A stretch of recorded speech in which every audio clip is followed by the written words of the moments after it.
This story begins in Kuddur, a town in Karnataka's Chikamagaluru district, where a family of 4 appears to be living a quiet and settled life.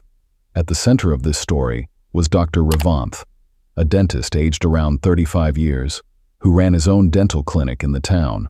Over the years, he had built a respectable reputation through his profession and was well known in the local community. His wife, Kavita, was 31 years old and devoted most of her time to managing the household and caring for their children. The couple had 2 children, a 10-year-old son and a 6-month-old daughter. Like many young families, their daily routine revolved around balancing work, home, and raising their children. Dr. Revanth attended patients at his clinic, while Kavita looked after the family and their infant daughter. Financially, the family was stable. With a successful dental practice, they had a comfortable lifestyle, and, from the outside, there appeared to be little to suggest that anything was wrong. Friends, neighbors, and relatives saw them as an ordinary family living a peaceful life. The evening of February 17, 2020 began, like any other working day for Dr. Revanth. At around 8:30 p.m., after finishing work at his dental clinic, he drove back home expecting a routine evening with his family. As he reached the house, he parked his car outside and walked towards the entrance. Almost immediately, something felt unusual. The entire house was in complete darkness. None of the lights were on, a sight that was unexpected, especially considering that Kavita was at home with their 6-month-old daughter. Assuming there might have been a power issue or that the lights had simply been left off, Dr. Revanth entered the house and switched them on. But the moment the rooms lit up, he realized that something was terribly wrong. He walked further inside and was confronted with a scene that left him completely shattered. His wife, Kavita, was lying motionless inside the house. Her throat had been slit with a sharp-edged weapon, and blood had spread across the floor around her. It was immediately clear that she had suffered a brutal and violent attack. The sight was enough to send Dr. Revanth into shock. He began crying uncontrollably and shouting for help. His screams echoed through the neighborhood, prompting nearby residents to rush to the house. Within minutes, neighbors gathered at the scene. They were equally stunned by what they found. While some tried to comfort the grieving doctor, others immediately alerted the emergency services. A short while later, Dr. Revanth managed to call the police. Struggling to control his emotions, he informed the control room that his wife had been murdered. The call was treated as an emergency, and a police team was immediately dispatched to the house. On reaching the scene, officers secured the area and began their initial examination. Kavita's body was still lying inside the house, exactly where Dr. Revanth had found her. During the preliminary inspection, investigators observed a deep slash wound across her throat. The nature of the injury suggested that a sharp-edged weapon, most likely a knife, had been used in the attack. At first glance, it appeared to be a case of a brutal homicide. However, the circumstances surrounding the crime raised several immediate questions. There were no eyewitnesses, no obvious explanation for who had entered the house, and no clear indication of what had led to such a violent attack. With the body removed from the immediate area, investigators began a detailed examination of the house. As they moved from room to room, they noticed that several belongings had been scattered across the floor. The bedroom, in particular, appeared to have been thoroughly ransacked. The wardrobe doors were wide open, and the locker inside had also been forced open. According to the family's initial account, jewelry and a quantity of cash that had been kept inside the locker were missing. Investigators also noted that the jewelry Kavita had been wearing before the incident was no longer on her body. At first glance, the scene appeared to fit the pattern of a robbery that had turned violent.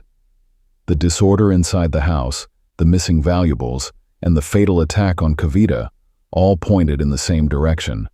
Based on the evidence available at that stage, the police treated the case as a suspected robbery-cum-murder and began investigating it from that angle.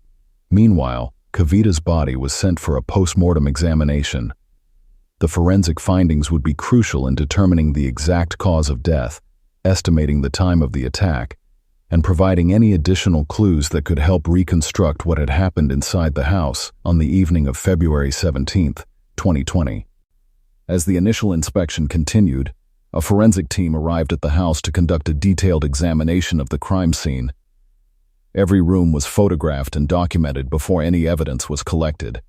Investigators carefully examined the scattered belongings, searched for fingerprints on the wardrobe and locker, and looked for any biological or physical evidence that might indicate who had entered the house. Samples were collected from multiple locations, with the hope that forensic analysis would help identify the person responsible. At the same time, another team of officers began speaking with Dr. Revanth. As the husband of the deceased and the person who had discovered the body, his account of the day's events was considered crucial to establishing a timeline. Dr. Revanth was visibly devastated. He had just lost his wife in a violent incident and appeared to be in a state of shock.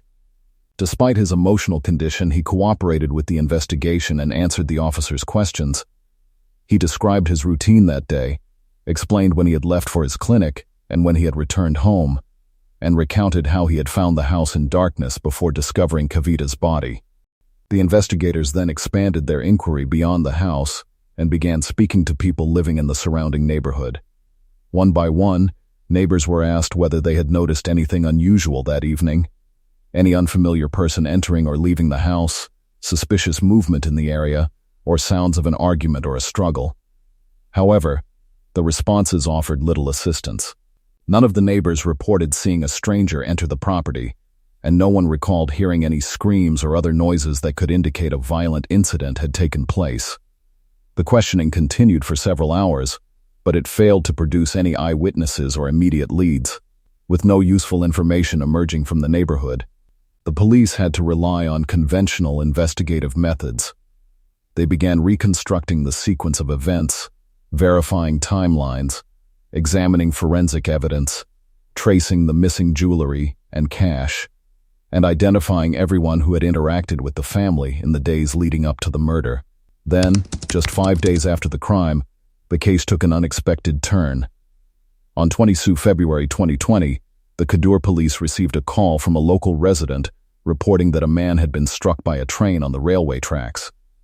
The caller informed the police that the incident had occurred only moments earlier. A police team immediately reached the location and began documenting the scene. As part of the standard procedure, officers first questioned the person who had made the call. According to his statement, he had seen a train approaching when a man suddenly stepped onto the tracks. From what he had witnessed, it appeared to be a case of rather than an accident. The officers then turned their attention to identifying the deceased. When they examined the body and confirmed his identity, they were confronted with a startling discovery. The man was Dr. Revanth, the same dentist who had reported his wife Kavita's murder just 5 days earlier, and who had been cooperating with the police investigation ever since. Dr. Revanth's death immediately changed the direction of the case. The only eyewitness to the aftermath of Kavita's murder, and one of the most important people connected to the investigation, was now dead. Within the span of just 5 days, 2 members of the same family had died under entirely different circumstances. While the police were still trying to solve Kavita's murder, they were now also required to investigate the apparent suicide of the man who had first reported the crime. Investigators were suddenly faced with a new question. Had the trauma of losing his wife driven Dr. Revanth to take his own life? Or was there another reason behind his death? As part of the investigation, police recovered Revanth's body from the railway tracks and conducted a thorough examination of his personal belongings. The clothes he had been wearing and every item found near the scene were carefully documented and seized for forensic analysis. Among those belongings was his mobile phone. Recognizing that it could provide crucial evidence, so the next step in the investigation was to analyze Dr. Revanth's mobile phone in detail. Investigators sent the device for detailed examination. They began analyzing his recent calls, text messages, and other digital records, hoping that they might reveal what had happened in the days between Kavita's murder and Dr. Revanth's death. And as they examined the call history, one detail immediately stood out. The last few outgoing calls from Dr. Revanth's phone had all been made to the same mobile number. Subscriber records showed that the number belonged to a woman named Harshita. Wanting to speak with her as quickly as possible, the police dialed the number. The phone rang, but the call went unanswered. Assuming she might return the call after noticing the missed call, the investigators waited. However, no callback came. The officers tried contacting the number again, but the result was the same. The phone continued to ring, yet no one picked up. After repeated attempts to contact Harshita failed, the investigating officers decided to trace the mobile number to its registered address. At that stage, she had become a key witness in the investigation. As one of the last people Dr. Revanth had tried to reach before his death, the police believed she might possess information that could help explain the sequence of events. The address linked to the number led investigators to RR City in Bengaluru. Without delay, the Chikamagaluru police team informed the Bengaluru police to make inquiries and speak with her in person. However, when the officers reached the residence, they were met with another unexpected development. Inside the house, they found Harshita dead. The discovery of Harshita's body left investigators stunned once again. The police team in Bengaluru immediately informed the Chikamagaluru investigators about what they had found. According to the initial observations at the scene, she had died by herself from a ceiling fan. The circumstances appeared to indicate suicide, and the area was immediately secured so that forensic experts could carry out a detailed examination. With Harshita's death, the investigation took an even more puzzling turn. Within a matter of days, 3 people connected to the same case had lost their lives. The sequence of events was difficult to ignore. Individually, each incident could be investigated as a separate case. But when viewed together, the timing and the connections between the individuals raised an obvious question. Were these 3 deaths linked? Or were they merely a series of tragic coincidences? From that moment onward, the investigation shifted its focus. Instead of treating the incidents as isolated events, the police began searching for the thread that connected all 3. While one team continued investigating the links between Dr. Revanth and Harshita, another remained focused on reconstructing the events surrounding Kavita's murder. Detectives revisited the family's background, examined their social circle, and looked more closely at the people connected to both Dr. Revanth and Harshita, hoping to identify a common link that could explain the rapidly unfolding chain of events. Amidst this, the post-mortem report of Kavita was received, and its findings prompted investigators to reconsider their initial theory. According to the autopsy, the immediate cause of death was a deep knife wound to the throat, which resulted in massive blood loss. However, the forensic examination revealed another detail that had not been apparent during the initial inspection of the body. Doctors had found 2 puncture marks below Kavita's abdomen, consistent with the administration of injections shortly before her death. Further forensic analysis indicated that an anesthetic drug had been administered prior to the fatal attack. The report also estimated that Kavita had died sometime between 3:30 p.m. and 4:30 p.m. on 17 February 2020. These findings significantly changed the direction of the investigation.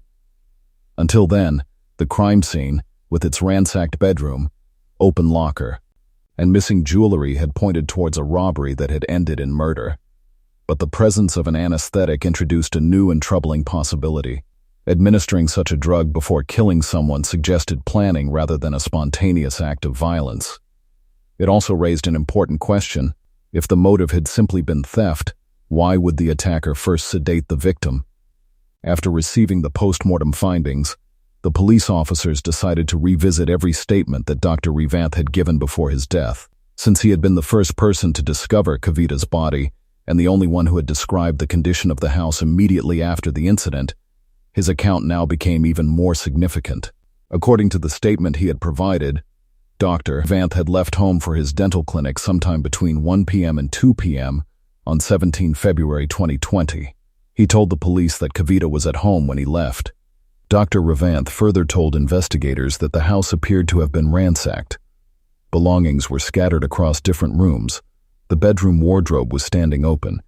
However, as forensic evidence and other investigative findings began to emerge, that conclusion became increasingly difficult to sustain. Around the same time, the police also examined CCTV footage from cameras installed near Dr. Revanth's residence. The footage was analyzed carefully to identify anyone entering or leaving the property during the estimated time of the murder. What the investigators found was significant. The CCTV footage did not support the theory that an unknown outsider had entered the house to commit the crime. Instead, the available evidence indicated that the person responsible was likely someone who already belonged inside the household. And this finding fundamentally changed the direction of the investigation. When the police compared Dr. Revanth's statements with the post-mortem findings and the CCTV evidence, they noticed that key aspects of his version of events no longer matched the physical evidence. The timeline he had described, the theory of robbery, and the forensic findings could not all be true at the same time. By this stage, the investigators had reached a crucial conclusion. Dr. Revanth had not been completely truthful during questioning. While investigators in Chikamagaluru were trying to establish the connection between the three deaths, the Bengaluru police continued their own inquiry into Harshita's apparent suicide. And during their examination of the scene, they recovered a handwritten suicide note left by Harshita. In the note, she claimed that she had been subjected to harassment by her husband and stated that she was ending her life because she could no longer bear the situation. She also held him responsible for her death. In accordance with the allegations made in the note, the Bengaluru police registered a case and took Harshita's husband into custody for questioning. However, during questioning, Harshita's husband denied any involvement in her death. He acknowledged that there had been frequent arguments between them, but maintained that their marital disputes had not led to Harshita's suicide. He then made a disclosure that immediately caught the investigators' attention. According to him, Harshita had been involved in an extramarital relationship with Dr. Revanth. He told the police that he had become aware of the relationship sometime earlier and that it had been a constant source of conflict between them. The couple had argued repeatedly over the affair, and despite his objections, he claimed that Harshita had continued to remain in contact with Dr. Revanth. He reiterated that, although their marriage had been strained because of this relationship, he had played no role in Harshita's death. This statement introduced an entirely new dimension to the investigation. Until then, the police knew only that Dr. Revanth had repeatedly tried to contact Harshita shortly before his death. Now, for the first time, investigators had a possible explanation for why she had appeared so prominently in his call records. According to the police, Dr. Revanth had married Kavita around 12 years earlier. The couple lived in Kadur with their 2 children and outwardly appeared to lead a stable family life. Harshita, meanwhile, lived in Bengaluru with her husband and child. She had relatives in Kadur and visited them frequently, sometimes staying there for several days. Those visits eventually brought her into contact with Dr. Revanth, whose house was located near her relative's residence. She also visited his dental clinic for treatment, and over time the two became acquainted. What began as a casual friendship gradually developed into a close personal relationship. Whenever Harshita traveled to Kadur, the two met in person, and when they were in different cities, they remained in regular contact through phone calls and messages. Eventually, the relationship came to the attention of both families. Harshita's husband discovered the affair, leading to frequent arguments between the couple. Around the same time, Kavita also became aware of her husband's relationship with Harshita. According to the police investigation, this became a recurring source of conflict within Dr. Revanth's household as well. Police believe that these strained relationships ultimately culminated in the events of 17 February 2020. Based on the evidence gathered during the investigation, the police concluded that at around 4:30 p.m., Dr. Revanth first administered a sedative to Kavita through injections, rendering her unable to resist. He then allegedly killed her by slitting her throat with a sharp-edged weapon. After the murder, Dr. Revanth removed approximately 115 grams of jewelry, including the ornaments Kavita had been wearing, and packed them along with other valuables. Police alleged that he deliberately ransacked the house, opened the wardrobe and locker, and scattered belongings to create the appearance of a robbery. The police further concluded that after leaving the house, Dr. Revanth traveled to Birur, where he visited a courier office and dispatched the parcel containing the jewelry to Harshita in Bengaluru. According to the investigation, Harshita received the parcel the following day. The recovery of the courier records and the alleged movement of the jewelry became one of the key pieces of evidence supporting the investigators' theory that the robbery had been staged. rather than an unknown intruder stealing the valuables. The police believed the property had been intentionally removed to reinforce a false narrative and divert suspicion away from the real motive behind Kavita's murder. According to the police investigation, when Dr. Revanth appeared for questioning on 21 February 2020, he realized that investigators no longer accepted his version of events. They had begun confronting him with evidence that contradicted his account, and, in the opinion of the investigating officers, he understood that his arrest was only a matter of time. The following day, 22 February, instead of reporting to the police station as instructed, Dr. Revanth repeatedly tried to contact Harshita. His call records showed a series of consecutive calls made to her number shortly before his death. Investigators believed that he was attempting to inform her that the investigation had reached him and that the police had become suspicious of his role in Kavita's murder. Therefore, instead of going to the police station, Dr. Revanth went to Bondakapalu railway station and died by suicide after stepping in front of an approaching train. On the very same day, hundreds of kilometers away in Bengaluru, Harshita also took her own life. By the time investigators pieced together the timeline, both individuals who, according to the police investigation, possessed first-hand knowledge of Kavita's murder were dead. With the deaths of Dr. Revanth and Harshita, the possibility of a criminal trial against the principal suspect came to an end. Nevertheless, by combining the forensic evidence, post-mortem findings, CC footage, courier records, mobile phone data, and witness statements, the police concluded that Kavita's murder had not been the result of a robbery. Instead, they concluded that it was a premeditated killing and that the scene had been deliberately staged to mislead investigators. So, this was today's case. Please share your thoughts in the comments. I will feature some of your comment at the end of my next videos. And here are a few comments from my previous video. Thank you for watching. See you in the next case.